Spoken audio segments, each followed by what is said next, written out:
और नदिया जिले के हिरनघाटा नगरपालिका के वार्ड नंबर 17 के काउंसिलर राजीव दलाल को शुक्रवार सुबह कल्याणी थाने की पुलिस ने गिरफ्तार कर लिया है। पुलिस ने उनके घर पर तड़के तलाशी अभियान चलाया, जिसके बाद उन्हें हिरासत में लेकर थाने ले जाया गया। बताया जा रहा है कि हाल ही में नामांकन प्रक्रिया के दौरान रिटर्निंग ऑफिसर के साथ हुई बहस के मामले में दर्ज शिकायत के आधार पर यह कार्रवाई की गई है।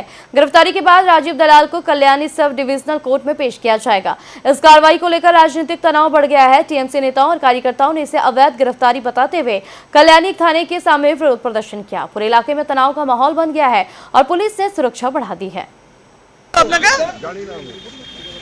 কিছু বলেছে আপনাকে?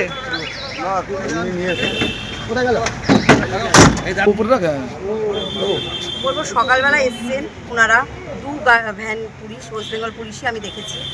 ঢুকলো, কোনো কথা নেই, কোনো নোটিশ নেই, কোনো কিছু ছাড়া সার্চ করছে পুরো বাড়ি।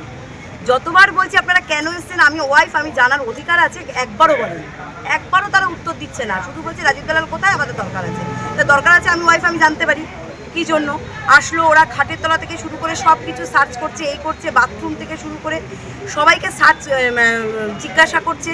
আমি বলছি ঘরে নেই, ওরা না শুনে সব সার্চ টাচ করে এবার যখন ও এসছে ঢুকতে দেয়নি, ওকে নিয়ে চলে এসছে। সার্চিং অর্ডার দেখিয়েছে না, কিচ্ছু না। আমি বারবার ওদের জিজ্ঞাসা করেছি যে আপনি অন্তত নোটিশটা দিন, কি জন্য আপনি আসছেন বাড়িতে, কি জন্য ঢুকছেন। আমার তো ওয়াইফ, আমার জানার অধিকার আছে। পুরো ঢুকে গেছে ঘরে, কোনো কথা না বলে দরজা খুলছে, প্রতিটা দরজা খুলেছে, প্রতিটা খাটের তলা দেখেছে। কেন্দ্রীয় বাহিনী ছিল না, কেন্দ্রীয় বাহিনী ঘরে ঢোকেনি, কেন্দ্রীয় বাহিনী বাইরে ছিল। ঘরে কারা ঢুকলো? ঘরে ওয়েস্ট বেঙ্গল পুলিশের যারা ছিল তারা। আমি তো লেডি ফোর্স ছিল? হ্যাঁ, লেডি ফোর্স ছিল। আমি যখন চিৎকার করেছি তখন লেডি ফোর্সটা ঢুকেছে এবং তারা জিজ্ঞাসা করছে আমরা ঢুকবো। কোন থানা ছিল?